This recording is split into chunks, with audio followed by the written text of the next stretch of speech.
इस प्रकार 1000 वर्ष पूर्व, ईस्वी के 1000 वर्ष पूर्व, यानी आज से लगभग 3000 वर्ष पूर्व प्रारंभ हुई वर्ण व्यवस्था ने एक तरीके से जाति प्रथा में अपने को परिवर्तन किया और जाति प्रथा जो जन्म आधारित हुई, उसकी कठोरता ने समाज में अनेक तरीके के परिवर्तन लाए। उन परिवर्तनों में से एक है बुद्ध धर्म और जैन धर्म का प्रादुर्भाव। लेकिन एक बात तय है कि वर्ण व्यवस्था जाति व्यवस्था में बदली, यानी उसमें परिवर्तनशीलता थी और ये जाति व्यवस्था भी परिवर्तनशील बनी, इसमें गति बनी रही। इसका अर्थ ये हुआ कि नई नई जातियां, प्रजातियां, उपजातियां आते गईं और सामाजिक व्यवस्था हमारी ऐसी थी, ब्राह्मणी सामाजिक व्यवस्था ऐसी थी जिसमें इन जातियों को विभिन्न तरीकों से समावेशित किया गया समाज में, और जो समावेशित नहीं हो पाए, जो इस समाज से जुड़ नहीं पाए, उन्हें कुछ और रूप में समाज में लिया गया। जातियों ने कई उपजातियों को जन्म दिया। उपजातियां जो थीं वो एक तरीके से शिल्प के आधार पे थीं, यानी जो जैसा काम कर रहा है उस कार्य को लेकर एक वो श्रेणी बन जाती थी, जिसे पूर्व में श्रेणी कहते थे, और यह श्रेणी कहलाती थी वास्तव में। यदि हम मंदसौर के उस प्रसिद्ध अभिलेख की बात करें तो उसमें रेशम बुनकरों के द्वारा बनाया गया एक उपजाति का जिक्र है, रेशम बुनकर, और ये लोग अपने को एक श्रेणी कहलाते थे। तो इस प्रकार श्रेणिक का जन्म हुआ, प्रादुर्भाव हुआ और शिल्प कार्य के आधार पर नई नई उपजातियों का जन्म हुआ।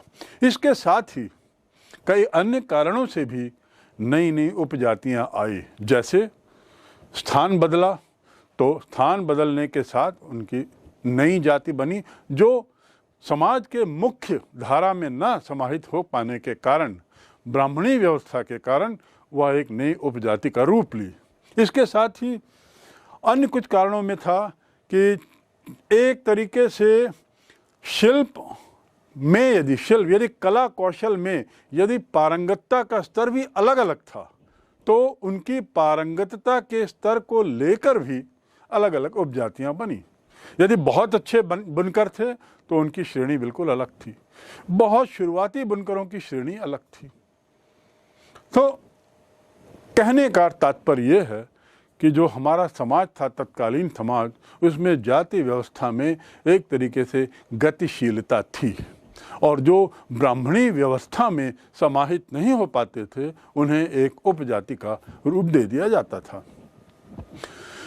इसके अलावा जैसा मैंने बताया कि स्थान को लेकर, शिल्प को लेकर भी उपजातियां बनती थी। ऐसी कई उपजातियां इसलिए बनी क्योंकि उनमें कुछ सामान्य कॉमन आधार था, किसी अन्य रूप में वे एक दूसरे से जुड़ी थीं। उदाहरण के लिए सूर्य मंदिर जो बुनकरों ने बनाया, जिसका जिक्र उस अभिलेख में है, सूर्य मंदिर बनाने के लिए वहाँ के रेशम के बुनकरों ने काफ़ी पैसा इकट्ठा करके, दान से इकट्ठा करके उन्होंने सूर्य मंदिर बनाया। तो वो सूर्य मंदिर बनाने वाले लोगों की एक उपजाति बन गई जो एक श्रेणी कहलाई। कुल मिलाकर निचोड़ यही कि हमारी जाति प्रथा में गतिशीलता बनी थी, भले ही वह ब्राह्मणिक व्यवस्था में नहीं आ पा रहे थे, तो उनके लिए उपजातियों का एक तरीके से प्रावधान कर दिया गया था। ये चार वर्णी व्यवस्था विविध विविधताओं के कारण ब्राह्मणी व्यवस्था से जिसका कोई ताल्लुकात नहीं था, कोई लगाव नहीं था, वे इस दायरे से बाहर तो थी। ब्राह्मणी व्यवस्था के दायरे से बाहर होने के बाद भी उपजाति के रूप में वे एक तरीके से स्वीकार कर ली जाती थीं। संस्कृत साहित्य में इन लोगों को एक अजीब नाम दिया गया, जो ऐसे बाहर की व्यवस्था, जो समाज से, जो मुख्य धारा से नहीं जुड़ पाए, जो इन चार वर्णों में नहीं आ पाए और अन्य उपजातियों में बट गए, उसके लिए हमारी सांस्कृतिक व्यवस्था में उनके लिए कुछ ऐसे शब्द उपयोग किए जाते थे, जैसे उनको कहा जाता था शायद विचित्र या असभ्य या पशुवत आदि आदि, ऐसे विशेषण देकर उनको संबोधित किया जाता था। इनमें से कई लोग तो वन्य प्रांतों में रहते थे, वन्य जगहों में रहते थे और जंगल के कंदमूल खाकर वहीं रहकर वहीं अपना निवास करते थे। और एकलव्य, एक उदाहरण हमने दिया, निषाद था, वह भी उसी वंश का था और एकलव्य भी इसी श्रेणी का था जिसमें शायद वह हमारी मुख्य ब्राह्मणी व्यवस्था में शामिल नहीं था। कभी कभी जो श्रेणियां होती थी ये, जैसा मैंने बताया कि शिल्प के आधार पे थी, स्थान के आधार पे थी, इसके आधार पे, लेकिन मंदसौर के उस शिलालेख में, उस अभिलेख में कुछ और जानकारियां इस बात को लेकर दी गई हैं और उन जानकारियों से स्पष्ट है कि हमारा समाज ब्राह्मणी समाज तो था, ब्राह्मणों के द्वारा एक तरीके से संचालित था, क्षत्रियों के द्वारा एक तरीके से शासन व्यवस्था का था, वैश्यों के द्वारा एक तरीके से व्यापार व्यवस्था, साहूकारी की व्यवस्था, पैसे संबंधी व्यवस्था थी। लेकिन चौथी श्रेणी जो थी म्लेच्छ शूद्रों की श्रेणी थी और उसके अलावा कुछ ऐसी नई श्रेणियां आईं जो इस मुख्य धारा में शामिल नहीं थीं। जैसा कि आपको बताया कि हमारी जो जाति व्यवस्था थी उसमें गतिशीलता थी और जातियों के साथ साथ नई नई उपजातियां जुड़ी और उपजातियों के आधार भी कई तरीके के थे, स्थान बदलने पर, शिल्प कला के कौशल के आधार पर और कुछ सामान्य कॉमन आधार होने पर। और इसमें मैंने रेशम बुनकरों के वर्णन का जो मंदसौर शिलालेख में मिलता है उसका जिक्र किया। इसी शिलालेख में ये स्पष्ट होता है कि ये जो बुनकर थे ये गुजरात से आए थे और गुजरात से आने का इनका कारण था कि वहाँ पर जो वे व्यवसाय कर रहे थे उससे उनको लाभ नहीं हो रहा था और इसलिए उन्होंने निश्चय किया कि वो मंदसौर की ओर आए, क्योंकि मंदसौर के राजा के बारे में उन्होंने, उसकी दयावान भावना के बारे में उन्होंने बहुत सुना था। तो इस इच्छा से ये लोग यहाँ पर आए। इस तरह स्थान परिवर्तन भी हुआ, कौशल परिवर्तन भी हुआ और ये एक नई उपजाति श्रेणी के रूप में सामने आई। कभी कभी 2 श्रेणियां, 3 श्रेणियां भी एक साथ मिल जाती थीं और इस प्रकार एक बड़ी उपजाति का रूप लेती थीं और थोड़ी अपनी ताकत भी इस रूप में दिखाने लगी थीं। ये तो हुई सामाजिक गतिशीलता जाति को लेकर। अब अगला बिंदु है कि 4 वर्णों से परे अधीनता और संघर्ष का जिक्र, यानी 4 वर्णों के बाहर जो लोग थे कैसा जीवन जी रहे थे। मैंने आपको बताया कि ब्राह्मणी व्यवस्था के तहत कुछ ऐसे लोग भी थे जिन्हें समाज की मुख्य धारा में यानी इन 4 वर्णों में नहीं लिया गया और इसके अलावा, इसके साथ ही उनको कुछ दूसरे रूप में समाज के बाहर रहते हुए उनके साथ बर्ताव किया गया। कुछ लोग सामाजिक प्रणाली से बाहर थे और कुछ अनुष्ठान संपादन जो लोग करते थे उन्हें ही केवल पवित्र मानते थे। ऐसे 2 तरीके के लोग हो गए थे। एक वे जो धार्मिक अनुष्ठान आदि का संपादन करें, जैसे ब्राह्मण, उन्हें पवित्र माना गया। वे स्वयं अपने को पुनीत कार्य के लिए बोलते थे और अपने को पवित्र मानते थे। और सबसे नीचे की श्रेणी के नीचे उन्होंने कुछ ऐसे लोगों को रखा था जिसे वे बड़े ही हीन दृष्टि से देखते थे और उन्हें चांडाल कहते थे। यानी धार्मिक अनुष्ठान आदि के लिए ब्राह्मण और मृत शव को उठाना का शवदाह के स्थल ले जाना, मरे हुए जानवरों को उठाना, मरे हुए जानवर की चमड़ी या खाल निकालने का कार्य और इस तरीके के जो कार्य थे उससे जुड़े हुए लोगों को उन्होंने चांडाल कहा। और एक तरीके से इन्हें अस्पृश्य माना, जिन्हें हम छू ना सकें। अस्पृश्यता की शुरुआत हमारे समाज में इस काल में देखी गई, जिसका जिक्र इन सांस्कृतिक ग्रंथों में भी मिलता है। ये चांडाल जो थे, इन्हें गांव से बाहर रहना होता था और गांव से बाहर रहते हुए ये सुनिश्चित किया जाता था कि ये छुए ही नहीं, इनकी दृष्टि भी हम पर ना पड़े या हमारी नज़र उन पर ना पड़े। यानी छूना तो दूर, अस्पृश्य तो मानते ही थे, साथ ही ये अदृश्य भी रहे। कितनी हीन भावना थी। और यह ऐसे हमारा समाज में ऐसे उदाहरण थे।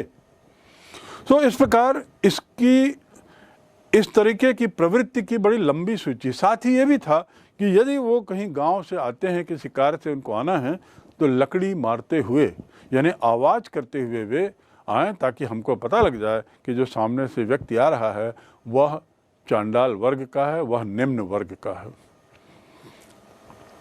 इन चांडालों के द्वारा, चांडाल वर्ग के द्वारा क्या कार्य किया जाए, क्या उनके लिए कार्य संपादित है वर्ण व्यवस्था के तहत या ब्राह्मणी व्यवस्था के तहत, इसकी बड़ी लंबी सूची मनुस्मृति में दी हुई है कि वे लोग क्या कार्य कर सकते हैं, किसके लिए, किन कार्यों के लिए वो यहाँ पर हैं। यह उसमें बड़ा स्पष्ट रूप से संपादित किया गया है। सूची बड़ी लंबी है।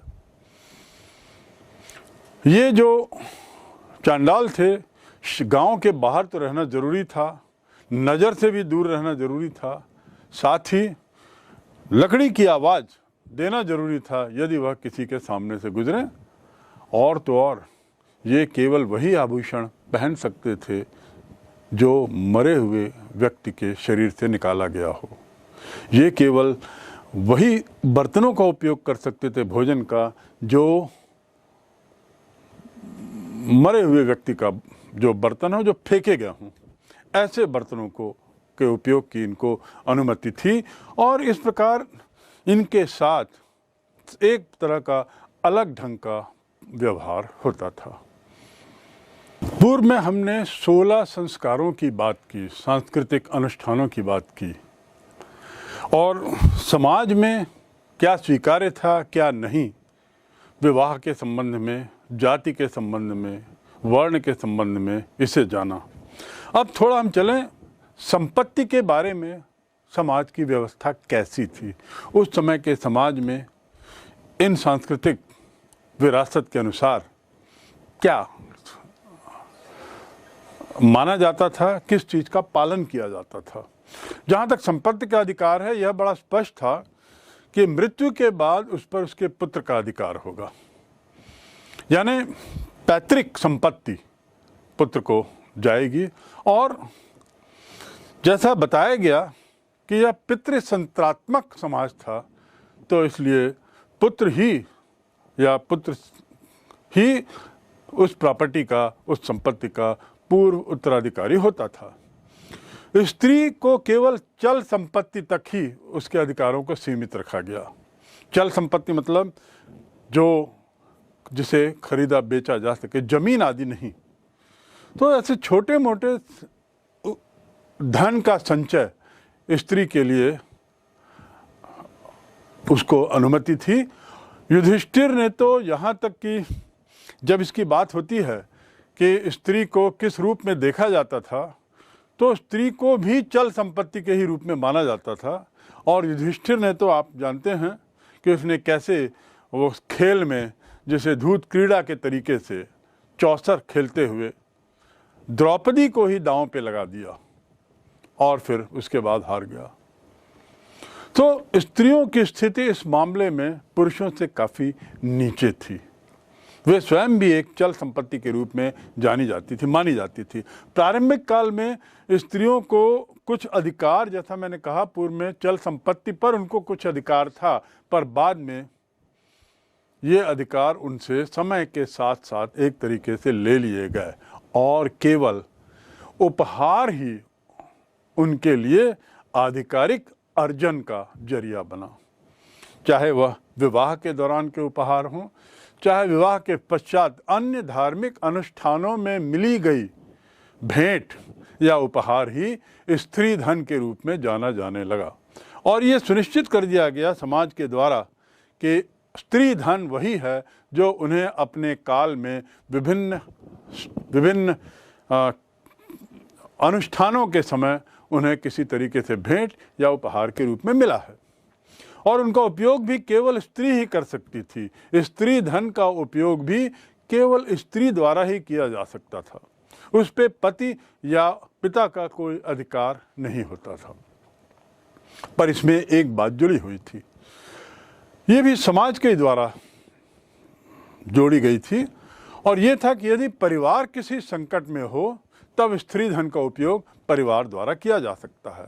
मनुस्मृति में बड़ा स्पष्ट इस बात को लिखा गया है कि पारिवारिक संकट के समय स्त्री धन का उपयोग परिवार द्वारा किया जा सकता है। लेकिन साथ ही कात्यायन ने तो आगे उसमें लिखा है कि ऐसा करने पर, स्त्री धन का उपयोग करने पर, पारिवारिक आपदा के समय यदि इसका उपयोग किया गया हो, एक तो पहली बात, स्त्री धन को केवल पारिवारिक आपदा के समय ही उपयोग कर सकते हैं, और यदि किया गया है तो यह पुरुष का, परिवार के उन मेल सदस्यों का, पुरुष सदस्यों का ये कर्तव्य है कि वह उपयोग किए गए स्त्री धन को वापस करें। तो इसमें भी एक सीमा रेखा खींची गई थी कि स्त्री धन का जो धन है वह केवल स्त्री के लिए है। स्त्री धन का उत्तराधिकारी भी स्त्री ही होगी, यानी बेटी ही होगी, ये भी तय था। ये भी समाज में एक तरीके का मापदंड था। उस पर पुरुष का किसी तरह का अधिकार नहीं होगा, और यदि बेटी नहीं है या महिला निसंतान है तभी वह स्त्री धन या तो अपने भाई को या अपने पिता को दे सकती थी। ये हुआ एक जिक्र किस तरीके से संपत्ति का बंटवारा होता था, किस तरह से स्त्री का स्थान संपत्ति के मामले में था। पर यह तय है कि पुरुषों का अधिकतम अधिकार इस संपत्ति पर था। पशु,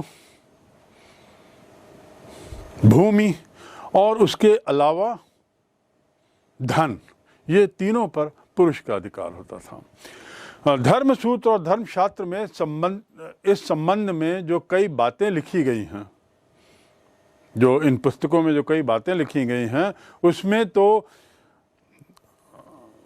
मनु स्मृति में तो मनु ने यहाँ तक कहा है कि संपत्ति पर सबका समान अधिकार है, सब पुरुषों का, लेकिन ज्येष्ठ को कुछ विशेष मिलना चाहिए।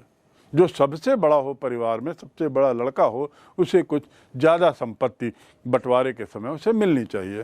साथ ही स्त्री को नहीं मिलना चाहिए, यह भी मनुस्मृति में स्पष्ट है। उसके अलावा वह केवल उपहार ही ले सकती है और पति की अनुमति के बिना और किसी तरह का अर्थ संचय, धन संचय नहीं कर सकती, किसी तरह का गुप्त धन अर्जित नहीं कर सकती।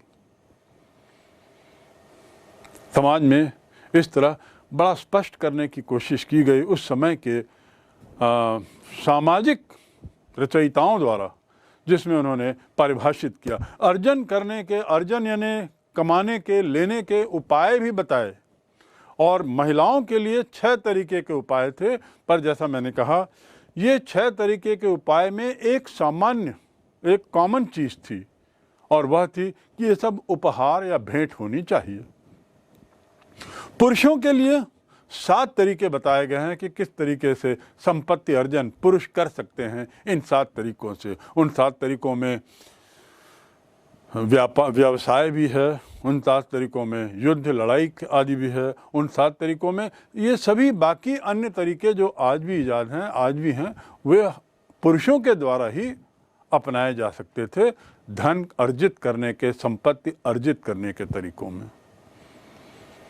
संपत्ति के इस विस्तृत विवरण के बाद अंतिम बिंदु जो है वह यह है कि जहाँ ये स्पष्ट था कि महिलाओं का इस संपत्ति पर किसी तरह का अधिकार नहीं है, महिलाओं किसी तरह का गुप्त धन नहीं रख सकती, ये स्पष्ट होता है कि महिलाओं की स्थिति संपत्ति के मामले में काफ़ी नीचे थी। उच्च वर्ग की महिलाओं में फिर भी ऐसे कुछ उदाहरण मिले हैं जहाँ पर आर्थिक दृष्टि से उनको कुछ अधिकार थे। ऐसे कुछ उदाहरण कुछ ग्रंथों में मिलते हैं जिसमें ऐसा परिलक्षित होता है कि उन्होंने कुछ आर्थिक अधिकार तो थे, लेकिन ये केवल उच्च वर्ग में कुछ महिलाओं तक सीमित था। पर अन्य वर्गों में महिलाओं की स्थिति पुरुषों की तुलना में संपत्ति के मामले में काफ़ी पीछे थी। हमने ये तो जान लिया कि लिंग के आधार पे कैसे संपत्ति का विभाजन किया जाता था। हमने ये भी जान लिया कि महिलाओं की स्थिति क्या होती थी जब ये संपत्ति की बात होती थी। हमने ये भी जान लिया कि पुत्र प्राप्ति की तीव्र इच्छा उस समय के परिवार में, उस समय के समाज में क्यों थी और इसका बारंबार जिक्र क्यों है। क्योंकि पितृ संतात्मक परिवार के अलावा उस समय का समाज पुत्र के लिए ज़्यादा केंद्रित था। अब लिंग के आधार पर संपत्ति का विवरण जानने के बाद अब हम थोड़ा जानें कि वर्ण में क्या होता था।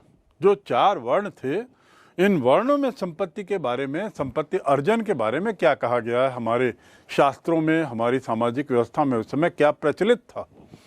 और जहाँ तक वर्णों की बात होती है, तीनों जो ऊपर के वर्ण थे, जैसे राजा या क्षत्रिय और दूसरी ओर ब्राह्मण, उसके बाद वैश्य, ये तीनों को अधिकार था धन अर्जन का सभी तरीके से, और विभिन्न तरह के व्यवसाय थे। वर्ण के आधार पे जीविका का निर्धारण भी एक तरीके से समाज में हो गया था, और इस निर्धारण में यह बात स्पष्ट थी कि जहां ऊपर के 3 वर्ण अपने अपने तरीके से धन अर्जन कर सकते हैं, जो समाज में जो स्पष्ट हो, नीचे का जो वर्ण है यानी शूद्र, इसका एक ही काम था, धन अर्जन करने का एक ही जरिया था, और वह था ऊपर के 3 वर्णों की सेवा करना। ऊपर के इन 3 वर्णों की सेवा से किया गया धन अर्जन ही नीचे के शूद्र लोगों को उसकी अनुमति थी। परिणाम क्या हुआ कि जो ऊपर के जो वर्ग थे वो बहुत धनाढ़ थे, और उसमें ब्राह्मण और क्षत्रिय तो अत्यधिक धनी वर्गों में माने गए। वैश्य यद्यपि व्यापार करते थे, वैश्यों का यद्यपि लेन देन पैसे से था, लेकिन फिर भी धन अर्जन में ब्राह्मण और क्षत्रिय कई कदम आगे थे, कोसों आगे थे। इस तरह समाज एक तरीके से संपत्ति के मामले में भी, धन अर्जन के मामले में भी बटा बटा सा नजर आ रहा था। जो जाति प्रथा आ गई थी, वो जाति प्रथा जिसको हम वर्ण प्रथा बोलते थे प्रारंभ में, उस जाति प्रथा में ब्राह्मण केवल समाज में, सामाजिक स्तर में ही ऊपर नहीं था, बल्कि आर्थिक स्तर में भी उसने अपने को सर्वोच्च बना लिया, और यही स्थिति क्षत्रियों की भी थी। आखिर वे राजा थे। उल्लेखनीय है कि ब्राह्मणी सोच के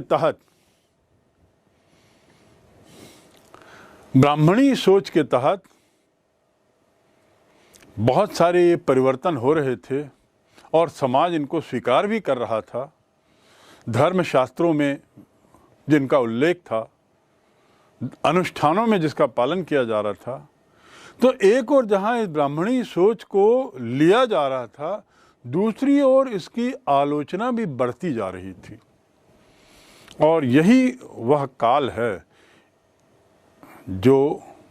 जिस समय इन आलोचनाओं का प्रादुर्भाव होना शुरू हुआ। यानी 500 ईस्वी पूर्व के आसपास इन आलोचनाओं का दौर, थोड़ा दायरा बढ़ता गया, और आलोचनाओं के कारण थे यह ब्राह्मणी सोच जिसमें ये सब विषमताएं देखी जा रही थीं, जिसका जिक्र हमने अभी किया है। ब्राह्मणी सोच, अभी आलोचनाओं का आधार क्या था और कौन थे जो आलोचना कर रहे थे।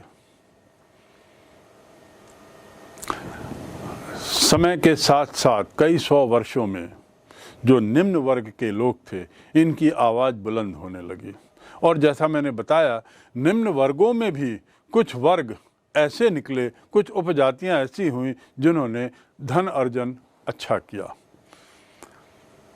कुछ लोग तो उसमें से राजा भी बने, राज्य भी संभाला, और समाज की इन विषमताओं की परवाह न करते हुए अपना स्थान अच्छा बनाए रखने की कोशिश की। इसी का परिणाम ये था कि आलोचनाएं बढ़ती गईं, लोगों के अंदर अंदर एक तरह की घुटन भी आने लगी, एक तरह की विद्रोही प्रवृत्ति भी आने लगी, और लोग इसके निकलने के उपाय भी सोचने लगे। और इसमें सबसे आगे थे वे लोग जो बाद में बुद्ध धर्म के अनुयायी बने। बुद्ध धर्म ने माना कि विषमताएं तो हैं, उसने स्वीकार किया, उनके ग्रंथों में स्पष्ट है कि विषमताएं समाज में हैं। पहली बात तो ये थी, यह स्वीकार करना कि ये विषमताएं हैं। ब्राह्मणी दबाव में, क्षत्रियों के दबाव में ऐसा स्वीकार करना और इसे कहना स्वयं में एक बहुत बड़ी बात थी। ऐसी स्थिति में बुद्ध के अनुयायियों ने, बुद्ध धर्म के फॉलोअर्स ने, उन्होंने इसको अपने ग्रंथों में स्पष्ट किया कि विषमताएं हैं, लेकिन साथ ही ये भी जोड़ा, ये विषमताएं स्थायी नहीं हैं, अस्थायी हैं। यानी ये कोई दैवीय नहीं है, ये कोई ऐसी नहीं है जिसे परिवर्तन नहीं किया जा सकता। ये सब विषमताएं परिवर्तनशील हैं, इन्हें बदला जा सकता है। इसकी गुंजाइश की आवाज़ सबसे पहले इसी धर्म से शुरू हुई, बुद्ध धर्म से शुरू हुई। और इस प्रकार समाज का उन्होंने ब्राह्मणिक आधारित समाज का खंडन तो नहीं किया, लेकिन साथ ही उन्होंने ये भी कहा कि जो वर्ण वितरण है वह वर्ण वितरण जन्म के आधार पर ना होकर के कर्म के आधार पर होना चाहिए। उन्होंने इस बात को स्पष्ट किया कि किसी व्यक्ति की स्थिति उसका जन्म निर्धारित नहीं करती, बल्कि उसका कर्म निर्धारित करती है। और इस प्रकार कर्म पर जोर देना बुद्ध धर्म के प्रादुर्भाव का एक मुख्य कारण बना। आखिर ये ब्राह्मणी दबाव ही था, ब्राह्मणी व्यवस्था थी, वर्ण व्यवस्था, ब्राह्मणिक समाज की व्यवस्था थी, जिससे परेशान होकर कुछ वर्ग इस मुख्य धारा से निकला और उसने अपनी आवाज़ उठाई। ये बौद्ध धर्म के फॉलोअर जो थे, ये उसी आवाज़ का एक अंग थे। तो इस प्रकार हम देखते हैं कि 600 ईस्वी पूर्व से 600 ईस्वी तक के जो काल हैं, उसमें हमने कई परिवर्तन देखे, कई सामाजिक व्यवस्थाएं देखी और जाना कि किस तरह का मापदंड सामाजिक व्यवस्था में बनाया गया था। साथ ही हमने ये भी जाना कि इसकी किस तरीके से अवहेलना की जा रही थी, किन किन के द्वारा की जा रही थी और क्यों की जा रही थी। ये भी जाना हमने कि किस प्रकार बुद्ध धर्म ने स्पष्ट किया कि जो भी हम यहाँ हैं वह दैवीय न मानते हुए उसे कर्म आधारित माना जाए। यदि कोई राजा है, किसी को राजा बनाया गया, राजा है तो उसे जनता ने बनाया है, जिसकी एवज में वह सेवा करता है और सेवा की एवज में हम उसे कर देते हैं। उसी प्रकार सामाजिक व्यवस्था में जो भी नियम कानून बने हैं, वे नियम कानून भी हमने अपने लिए बनाए हैं और उचित ना होने पर समय के साथ हम स्वयं उसे बदल सकते हैं। यानी सामाजिक व्यवस्था परिवर्तनशील है और समय के साथ उसमें परिवर्तन होने की आवाज़ उठाते हुए बहुत से लोगों ने उस समय ही, उस काल में ही प्रारंभ कर दिया था यह कहना कि इस सामाजिक व्यवस्था में परिवर्तन की ज़रूरत है। इस प्रकार 600 ईस्वी पूर्व से 600 ईस्वी तक, यानी बिंबिसार, हर्यक डायनेस्टी, हर्यक वंश से गुप्त वंश की समाप्ति तक और उसके बाद के कुछ काल का हमने जो विस्तार पूर्वक समझा है, उसमें हमने उस काल के सामाजिक परिप्रेक्ष्य को समझने की कोशिश की, सामाजिक परिवर्तनों को समझा, इन सब का विवरण जिन ग्रंथों में पाया जाता है और महाभारत इसे किस ढंग से विवेचित करता है, इसको समझा और अंततः यह भी जाना कि उस काल के कुछ परिवर्तनों को लेकर समालोचना और फिर आलोचना और फिर एक तरीके से उसके प्रति खिन्नता और विद्रोह प्रारंभ हो गया था, जो बुद्ध धर्म के रूप में सामने आया।